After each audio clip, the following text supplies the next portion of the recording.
여러분 안녕하십니까? 마나인 뉴스입니다. 오늘은 특별히 정치 얘기를 한번 해보겠습니다. 6.3 지방선거가 곧 다가오죠? 며칠 남지 않았습니다. 특히 이제 지방선거도 지방선거지만은 국회의원 보궐선거 여러분 아시죠? 여러 군데서 집중적으로 많은 사람들이 보고 있습니다만은 특별히 아마 부산 북구갑에 모든 시선이 쏠려 있지 않을까. 저는 그렇게 생각을 해봅니다. 거기는 이제 지금 그 부산시장 후보로 나선 전재수 의원이었던 의원의 그 지역구였죠. 여기에 말이죠. 더불어민주당에는 청와대 AI 비서관을 지냈다고 그러죠. 하정우 씨가 주자로 나왔고요. 국민의힘에는 박민식 의원, 전 의원이죠. 법무부 장관 했던 분. 그리고 이제 무소속으로 이제 한동훈 씨, 이렇게 이제 세 분이 경합을 하고 있습니다. 지금 판세를 보니까 말이죠. 하정우, 한동훈, 이강, 그 다음에는 박민식 후보가 1중, 이렇게 이제 되는 것 같습니다. 저는 이 여론 결과를 보고 깜짝 놀랐습니다.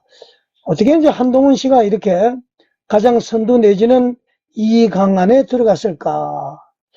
그 길에서 우리가 지금 책임 정치에 대해서 한번 얘기를 한번 해보려고 합니다. 사실 제가 오늘 어떤 특정 후보를 지지하거나 반대하려는 것은 아니라는 것을 여러분에게 우선 말씀을 드립니다. 여러분 아시겠지만은 지금 한정훈 전 대표를 둘러싼 평가가 말이죠. 상당히 뜨거웠습니다. 과거에도 그렇고. 이 한동훈 씨를 둘러싼 평가를 볼 때에 대한민국 정치가 반드시 고민해야 될 문제를 우리는 알 수가 있습니다. 바로 책임 정치 아닙니까? 왜 어떤 사람은 한동훈을 새로운 보수의 희망이라고 말을 할까? 또 왜 어떤 사람은 한동훈을 말이죠. 보수 붕괴의 상징이다. 이렇게 지금 말을 하고 있습니다. 자, 이런 그 질문은 말이죠. 결국 정치인이 누구를 위해서 존재하느냐. 여기에 관련되어 있는 것이 아닌가. 그렇게 생각을 해봅니다.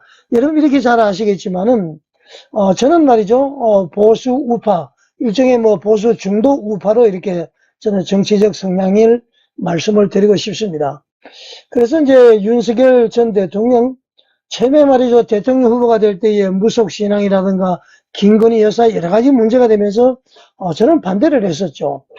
그렇지만 이제 대통령 후보로 확정되고 난 다음에는, 지지를 하지 않을 수가 없는 상황이죠. 또 보수 우파고, 또 제가 소속된 정당의 대통령 후보이기 때문에. 그런데 말이죠. 사실 윤석열 전 대통령 비상계엄, 먼저 결론을 한번 말씀드리겠습니다. 저는 비상계엄은 말이죠. 대통령의 고유 권한으로서 절대 내란은 아니다. 그것은 처음부터 지금까지 변함이 없습니다. 그렇지만은 비상계엄 선포에 대해서는 문제가 있다. 그리고 이제 처벌 대상인지 아닌지는 직권 남용의 혐의는 있을지 모르겠지만은 내란은 아니라는 거 분명히 이제 말씀을 드리고요. 그리고 지금 이재명 정부가 들어오게 된 원인을 제공한 것이 바로 윤석열 전 대통령의 비상계엄 선포다. 자, 이렇게 이제 결론을 내릴 수가 있고요. 또 비상계엄 선포를 대통령의 고유 권한이기 때문에 했는데 이 비상계엄이 왜 내란으로 바뀌면서 윤석열 대통령이 탄핵이 되게 됐느냐. 그게 1등 공신에 저는 한동훈 이렇게 저는 확실하게 말씀을 드리고 싶습니다. 자, 일단 그렇게 결론을 내려놓고요. 우선 말이죠. 결론이라기보다도 지금은 윤석열 전 대통령은 지금 교도소가 있습니다. 어떻게 됐든 당시에 국민의힘의 당대표가 한동훈 아니었습니까? 자기가 모셨던 대통령은 교도소에 가 있는데 자기가 되기 위해서 나왔다? 이것은 뭔가 좀 아니지 않느냐. 그렇다고 해서 이분을 내 지지한다 안 한다 말씀을 드리는 것은 아닙니다. 자기가 모시던 대통령이 교도소에 있으면은 자기도 좀 자숙의 시간을 갖는 것이 옳은 것이 아닌가. 저는 그렇게 생각을 합니다. 그러니까 다시 말씀드리면은 이재명 정권의 1등 공신 윤석열 대통령. 그 다음에는 대통령이 비상계엄이 대통령의 고유 권한인데 이것을 내란 탄핵으로 바뀌도록 한 1등 공신은 한동훈. 이렇게 저는 규정을 한다고 그랬죠. 자, 이런 상황에서 한동훈의 부산 북구갑 출마는 좀 문제가 있는 것이 아닌가. 저는 그렇게 일단 진단을 해봅니다. 자, 그러면 일부 보수 유권자는 어떻게 한동훈을 여전히 지지를 하고 있을까? 그 논리를 한번 제가 살펴봤습니다. 대체로 이렇게 말합니다. 첫 번째, 한동훈은 원칙을 선택했다. 뭐 부연 설명 안 해도 아시겠죠? 두 번째, 헌정 질서를 우선적으로 생각했다. 세 번째, 기성 정치와는 다른 모습을 보여주었다. 네 번째, 젊은 세대와 소통할 수 있는 정치인이다. 자, 여러분, 지금 이게 네 가지 평가가 말이죠. 옳은지 그런지는 여러분 각자 판단에 맡기겠습니다. 일단 평가가 그렇게 되어 있다는 겁니다. 뭐 저는 여기에 동의를 하지 않고 있습니다만은, 자, 분명한 것은 그래도 말이죠. 상당수 유권자가 한동훈에게 정치적인 가능성을 보고 있다는 겁니다. 지금 부산 북구갑에 거의 선두로 이렇게 나와 있는 것 같습니다. 당선 가능성도 높고. 저는 그래서 도대체 이해가 안 된다는 겁니다. 자, 반대로 말이죠. 한동훈에 대해서 왜 강한 비판이 존재하는가? 비판하는 사람들은 아까 이야기한 네 가지보다도 전혀 다른 시각을 가지고 있습니다. 자, 이분들은 그렇게 이야기합니다. 당대표는 무엇인가? 윤석열 비상계엄 선포 당시에 당대표였단 말이죠, 한동훈 씨가. 당대표는 당이 어려울 때에 가장 먼저 책임을 져야 하는 자리 아닌가? 정권이 위기에 처했을 때에 당대표는 어디까지 함께 책임을 져야 하는가? 윤석열 대통령을 과감히 버려버렸습니다. 정치에서 가장 중요한 것은 원칙인가? 아니면 공동체에 대한 책임인가? 결국은 말이죠. 국민의힘이 몰락이 되어서 지금 이재명 정권이 들어선 것 아닙니까? 지금 말이죠. 뭐 좌파 정부라고 그러죠. 좌파 정부가 태어나고 국회의원들이 전부 국민들이 그 더불어민주당을 뽑다 보니까 좌파 정책 펴는 거 그거 어떻게 우리가 막을 길이 없습니다. 국민들이 위임을 했기 때문에. 그렇지만은 국회는 좌파 성향의 더불어민주당이 장악을 했더라도 행정부는 그래도 윤석열 대통령이 장악을 했는데 이 행정부까지 이재명이가 장악을 한 것은 바로 비상계엄 때문이다. 그리고 그 비상계엄이 내란으로 탄핵으로 바뀌면서 그렇게 됐다. 누구의 책임이냐? 이건 이제 우리가 한번 생각을 해봐야 되는 것이죠. 자, 공동체에 대한 책임, 이것이 중요하다는 겁니다. 대한민국 정치 전체가 말이죠. 이 배신의 문화, 책임 정치, 우리가 한번 생각을 해봐야 됩니다. 자, 우리는 정치인들이 선거할 때마다 책임 정치 많이 얘기 듣죠. 책임 정치는 말이 아니라 행동으로 증명이 됩니다. 자, 국민의힘에서 대통령이 실수든 오판이든 비상계엄을 했으면 그것을 수습을 하고 잘 태도를 이렇게 해야 되는데 당시에 야당과 손을 잡고 내란이요 탄핵으로 이렇게 가는 것은 그것은 당시 국민의힘 당대표로서는 옳은 처사가 아니라는 얘기죠. 물론 한동훈의 그 정신이라든가 정치 원칙은 이해를 하지만은 공동체의 구성원으로서는 빵점이다. 저는 그렇게 보고 있습니다. 그렇기 때문에 지금 이 사람이 나올 시기가 아니지 않느냐 그렇게 생각을 합니다.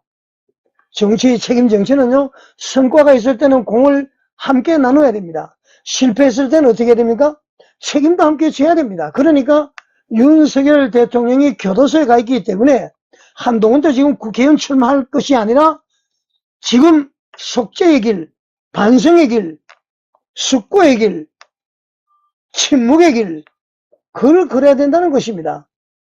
정치적인 성공은 공동의 성과 이렇게 말하면서 말이죠. 실패는 모두 다른 사람의 탓으로 돌려버립니다. 자, 지금 이재명에게 정권 넘어간 것은 윤석열의 비상계엄 때문이야. 이렇게 탓을 돌린다면은 한동훈 씨가 돌린다면은 그것은 책임 정치가 아니에요. 윤석열 대통령이 비상계엄을 선포했지만은 뭐 오판을 했더라도 그것을 잘 정리하지 못한 것이 집권당의 대표였다는 겁니다. 자, 여러분, 진정한 책임 정치는요, 불리한 순간에도 공동체를 먼저 생각하는 것입니다. 대한민국 정치가 성숙하려면요, 정권의 성공과 실패를 한 사람의 문제로만 봐서는 안 됩니다. 윤석열이가 잘못했기 때문이야. 그래서 이재명 정권이 들어섰어. 이렇게 보면 돼서는 안 된다는 얘기입니다. 대통령이 물론 책임이 있을 수 있어요. 여당 지도부의 책임도 있을 수 있어요. 국회의 책임도 있을 수 있습니다. 관료 조직의 책임도 있을 수 있습니다. 그렇기 때문에 정치는 결국 공동의 책임의 영역입니다. 그래서 말이죠. 윤석열이가 잘못했어요. 그래서 윤석열이를 비난할 것이 아니라는 얘기입니다. 우리가 무엇을 교훈으로 삼아야 되느냐. 최소한 당대표가 되면은 윤석열이가 몰락하면 자신도 몰락을 해야 되는 거예요. 재얘기하려면 어느 정도 시기가 지나야 되는 겁니다. 그것이 말이죠. 국민들에게 빚을 갚는 것이다. 저는 그렇게 생각합니다. 여러분, 허상을 따라가지 마십시오. 지금 부산 북구갑에 한동훈의 지지율이 고공행진하는 것은 저는 도대체 이해가 되지 않습니다. 흔히들 배신의 정치, 배신의 정치 그렇게 이야기하는데요.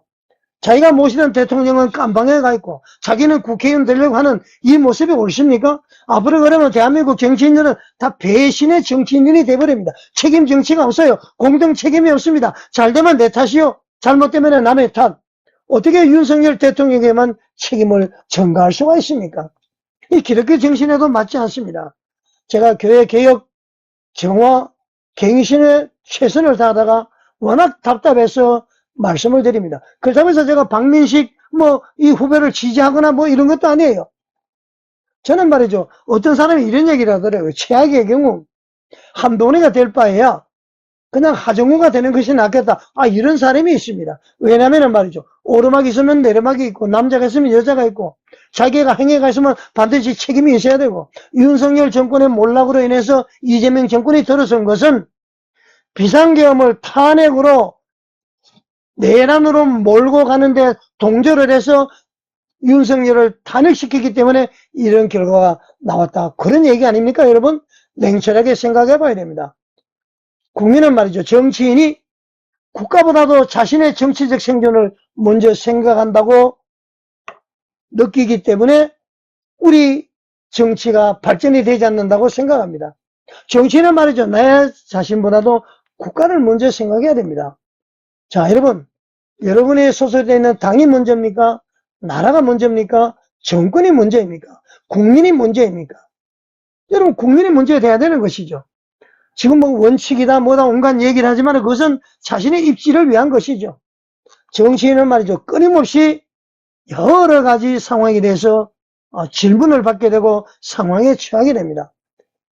역사는 정치인의 선택을 기록을 합니다. 자, 한동훈 전 국민의힘 당대표의 선택, 역사가 기록을 하죠. 결과적으로 어떻게 됐는지 모르겠지만은 비상계엄 선포를 대통령이 하고 내란은 분명히 아니라고 모든 학자들이 이야기를 합니다. 그러면은 말이죠. 그 수습을 잘 해야지 탄핵에 앞장서고 불법이라고 앞장서고 결국 탄핵이 돼버렸습니다. 이재명 정권이 들어섰습니다. 대통령이 깜빵에 가 있습니다. 국회의원 하려고 나와 있습니다. 이거는 원칙에도 맞지 않다 이런 얘기입니다. 자, 여러분, 이 시간에는 결과적으로 한동훈을 반대한다는 의미를 여러분이 듣는지 모르겠습니다만 평가는 여러분들이 하시고 말이죠. 정치인 모두에게 드리고 싶은 얘기입니다. 자, 한동훈의 논쟁을 통해서요. 대한민국 정치가 반드시 고민해야 될 점을 여러분에게 말씀을 드렸습니다. 정치는 누구를 위해서 존재합니까? 책임 정치는 무엇이죠? 정권이 성공했을 때 누구의 공입니까? 정권이 실패했을 때는 누가 책임져야 됩니까? 이 질문에 대한 답을 찾는 과정 속에서 대한민국 정치도 성숙해지실 겁니다. 판단은 정치인이 아니고요. 바로 국민의 몫이죠. 이번 6월 3일 날 지방선거 그리고 국회의원 보궐선거 여기에 결과가 나타날 것 같습니다. 자, 여러분 냉철하게 판단하십시오.